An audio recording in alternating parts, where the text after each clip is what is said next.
What's happening, everybody? It's the Pirate Stacker coming at you.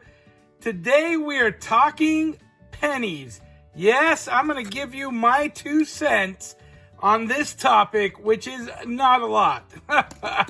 I have a few pennies. Honestly, would you be surprised to know that pennies are the #1 collected coin globally? 1 cent. Yes. It's true. It's true. People love pennies. And what most of us think of when we think of pennies is this guy right here, right? The old Abraham Lincoln 1 penny. And while that is a fun, nice coin with tons of errors and some really bonkers values, some of them are just really expensive. 1909 SVDB.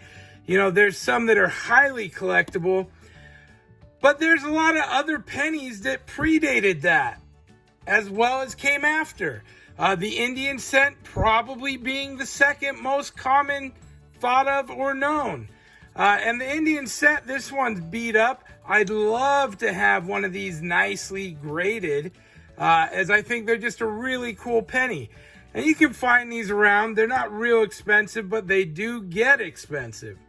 So today I'm going to share with you some of my pennies and my thoughts on them and why I have them in my collection. Let's start with the oldest. This coin was one of the earliest ones that I got in general. It's 1820. So when I say earliest minted, and this was a copper large cent. And we call this a Liberty Head, or we call it a large cent. And you can see that's a big penny. You know, in comparison to what they are now, much larger, much thicker, and it's copper.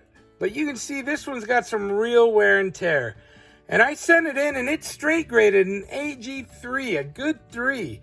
And that's impressive to me because of what this coin has clearly been through. Now, this coin here is the same coin. So you can see what a better version of that looks like. And you can make out the head there. And this is what it should look like. Like some of the other coins, it has the 13 colonies represented with 13 stars. And this is obviously whizzed and scratched, but it is an XF40 coin, so it does have some really nice details to it, damaged as it is, but beautiful intricate details on that large cent. And again, that's just a really nice example. If I had to put a number on it, I'd say this is worth 30 bucks, and I'd say this is worth 30 bucks. Probably the same, even though that's a nicer example. This one's 28 years earlier. And so that is just a very cool couple of coins there. Really love having those in the set. And again, some of these I've sent in. The reason I graded them, I just wanted to preserve what they were.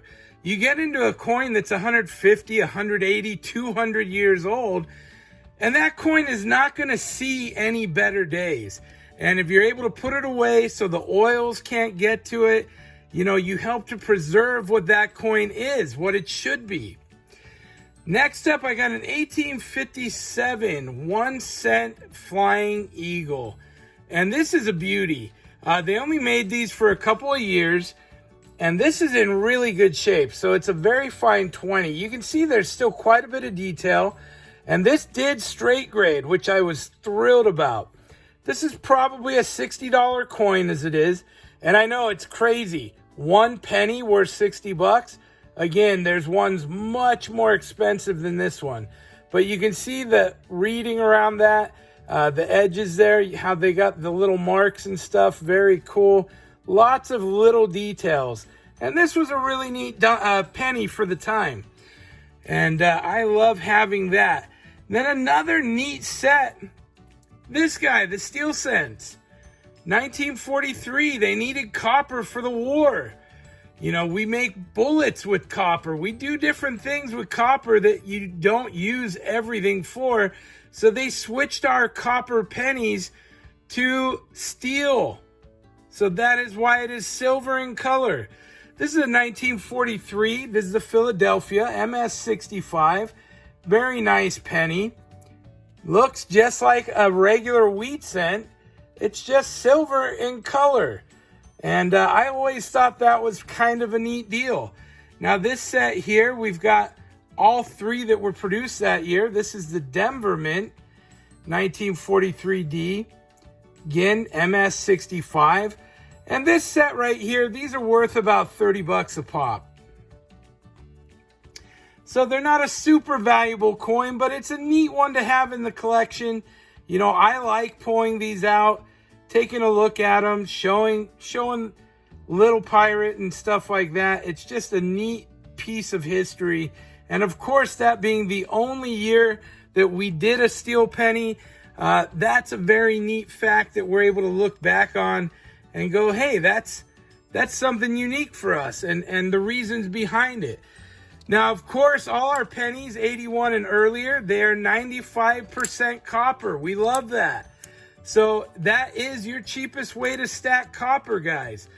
Every copper penny is almost 3 cents in copper melt value. So keep that in mind when you start thinking of the lowly penny. There's more than just a pretty face to them.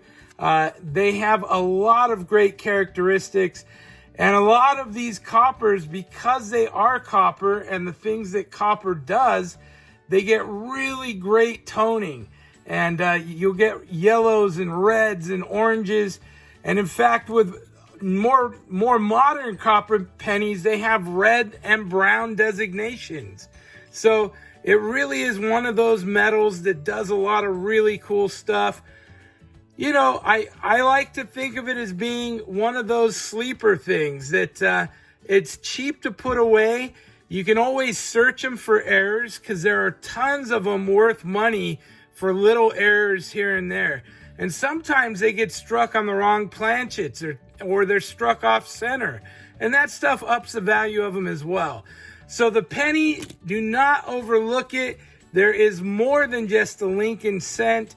There is Indian heads, there are large cents, there are flying eagles, there are half cents, there are steel cents, all these different cents to enjoy. So make sure you're checking them all out.